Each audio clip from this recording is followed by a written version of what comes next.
royale, les désirs sont les ordres du roi. Eh bien, je vais donner le message peut-être moins de 10 minutes. Pourquoi?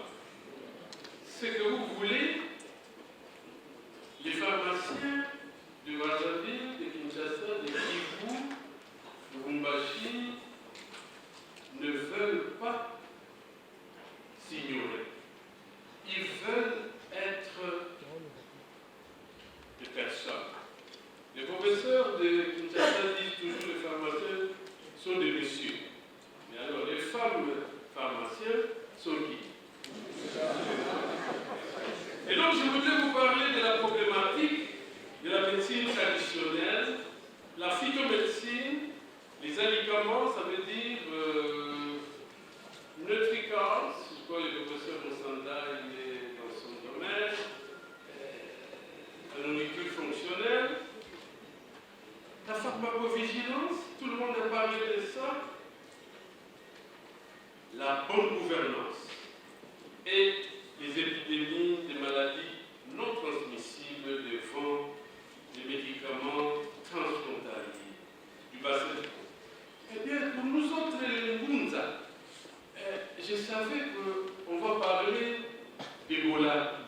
Voilà pourquoi je vous ai fait ce sujet, professeur Trésor, qui a eu l'amabilité d'accepter ce sujet. Et il a beaucoup insisté à ce que je viens parler. Je voudrais parler de la problématique. Ça veut dire quels sont les problèmes? Qu'est-ce que nous savons et quelle est la confrontation de nos populations? Mais si vous regardez ce diagramme, au début c'est la médecine, la thématique, qui va agir sur le diagnostic précoce, précis et personnalisé. Je vais vous dire que tout ce qui arrive chez nous, les gens arrivent en retard. Quand j'ai vu un roi ou quoi, il arrive à cet âge, à ce moment-là que nous avons diagnostiqué le cancer de prostate. Ça veut dire que c'est déjà tard. Mais il y a aussi le traitement.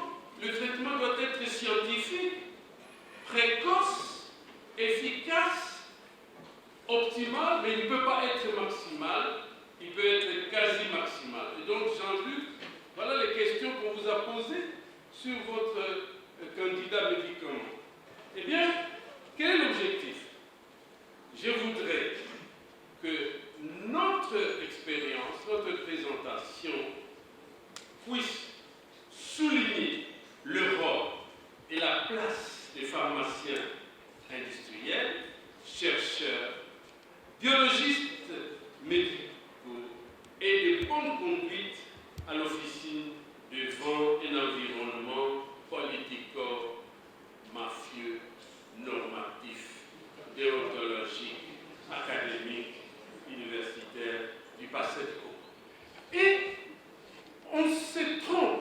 Les gens croient que le bassin du Congo, c'est Congo-Brazza et Congo. Non! Le bassin du Congo vient de l'Éthiopie. Yang Ngo, c'est le léopard. Et donc c'est de là que nous sommes. Mais maintenant, avec l'Helicobacter pylori, nous avons démontré que probablement que la Terre a été créée à partir de la RDC. Et donc,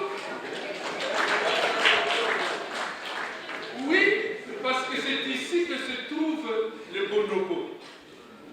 Il n'y a que dans ce pays, il y a nos ancêtres, les bonobas. Ils sont des petites. Et aussi, c'est le seul pays où il y a un chien qui s'appelle le Basséti. Un petit chien qui a une petite queue. Il n'y en a pas ailleurs dans le monde. Eh bien, je voudrais parler du rôle des pharmaciens dans la prévention et la promotion de la santé. Professeur Gilbert de Brazzaville, merci d'insister. Tous les thèmes de ces journées pharmaceutiques, vous verrez toujours la santé, le droit, L'implication du pharmacien dans la prévention primaire. Quel est votre rôle? Mais avant la prévention primaire, normalement, il y a la prévention primordiale. Ça, ce sont nos autorités. Les médias, vous autres, ne venez pas avec la désinformation. Venez avec une scientifique, avec une information. Ça veut dire que c'est vous qui devez éduquer la population. Mais vous, c'est toujours les bassins acoustiques dans vos radios. Non. Ici, le pharmacien va agir au niveau primaire. Il va faire la prévention secondaire. L'apport du pharmacien à la prévention secondaire et tertiaire, ici, c'est le niveau même. L'hôpital général, l'hôpital académique, l'hôpital, les cliniques universitaires, je ne sais pas si ce n'est pas des inspirés. Et donc, le pharmacien doit assurer l'éducation thérapeutique du patient. Dorénavant, tout le monde doit oublier, supprimer les mots malades. J'ai aimé quelqu'un qui a parlé de la patiente clientèle. Le patient devient un client, il doit être satisfait. Le client est roi. Et donc, c'est vous les pharmaciens. Le pharmacien doit apporter sa science, sa conscience, sa déontologie, son savoir pour la promotion des maladies, ce qu'on appelle global health. Donc, c'est la prévention universelle, où il y a l'écuménisme sexuel. Ce n'est pas simplement l'écuménisme des églises, mais là-bas, vous pouvez embrasser tout ce que vous voulez. Chez moi, c'est autorisé. Et comment améliorer la situation? Le pharmacien est impliqué dans les rapports de l'académie, où sont les professeurs de nos facultés de part et d'autre, sur les missions d'intérêt public du pharmacien.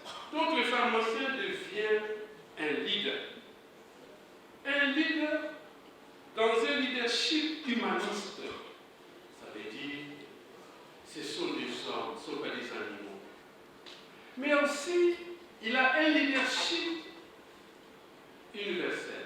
Vous devez travailler avec les autres. Je crois que c'est ça que le Conseil Prière a fait, un partenariat avec tout le monde. Et donc, je vais conclure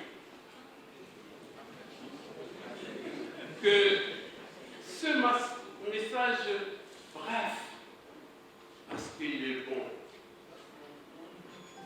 tous les pharmaciens doivent être capables de répondre aux questions suivantes. Pourquoi et comment développer une culture de prévention en santé publique chez les pharmaciens autour du fleuve Congo? Nzadi, chez Kamala, c'est le fleuve. Et les Portugais ont entendu jaillir. C'était une incompatibilité linguistique. Voici ce que vous allez être après les journées pharmaceutiques. Nous allons avoir l'équation ici entre la variable dépendante, l'ordonnée Y, et l'axe X. Ici, j'ai entendu beaucoup ces mots, professeur Étienne, la pertinence. La pertinence, c'est le jugement de la société. Chaque fois lorsque vous vous présentez devant la société, et quand vous êtes un pharmacien, si on ne vous reconnaît pas, votre diplôme est périmé. Par contre, si les pharmaciens vont partir avec